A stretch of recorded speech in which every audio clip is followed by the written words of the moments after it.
গতদিন ষষ্ঠ অধ্যায়ে গীতার ব্যাখ্যা আপনাদের প্রদান করা হয়েছে।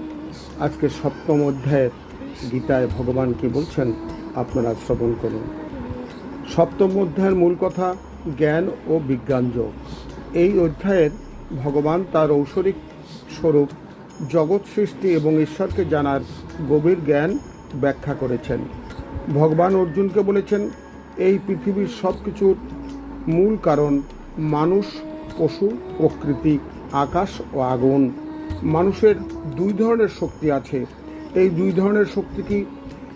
এক নম্বর হলো মাটির মতো বস্তুগত শক্তি, শরীর ও প্রকৃতি।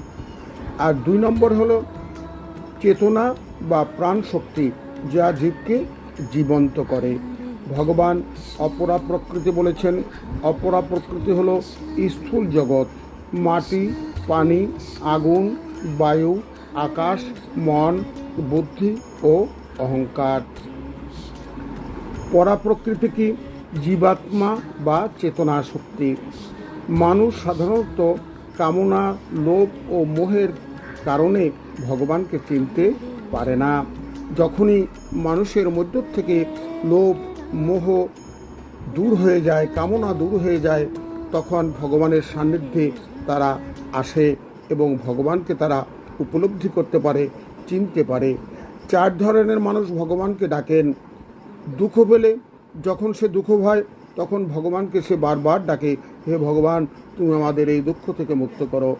কিছু জানতে চাইলে, কিছু পেতে চাইলে, মনে দুঃখী, জিজ্ঞাসু, আর্থার্থী এবং জ্ঞানী, এই চার ধরনের ভক্ত ভগবানকে ডাকেন। মূল কথা হলো সব কিছুর মূলে হলো ভগবান। সত্য জানার পথ হলো ভক্তি ও জ্ঞান। ভক্তি জ্ঞান সহকারে ভগবানকে আরাধনা প্রার্থনা করতে হবে। মায়া মানুষকে বিভ্রান্তি করে। এই মায়ার থেকে মুক্ত হতে পারলে ভগবানকে পাওয়া সহজ হয়। আর ভক্তি মানুষকে মুক্তির পথ দেখায়। প্রেম ভক্তি ছাড়া ভগবানকে পাওয়া যায় না।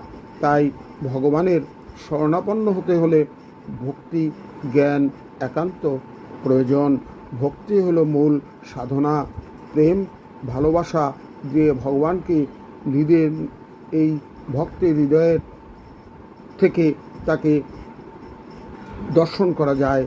আসুন আমরা শ্রীমদ্ ভগবদ্ গীতা প্রতিদিন গৃহে পাঠ করি এবং ভগবানের এই অমৃত কথা শ্রবণ করি। আগামীতে অষ্টম অধ্যায় সম্বন্ধে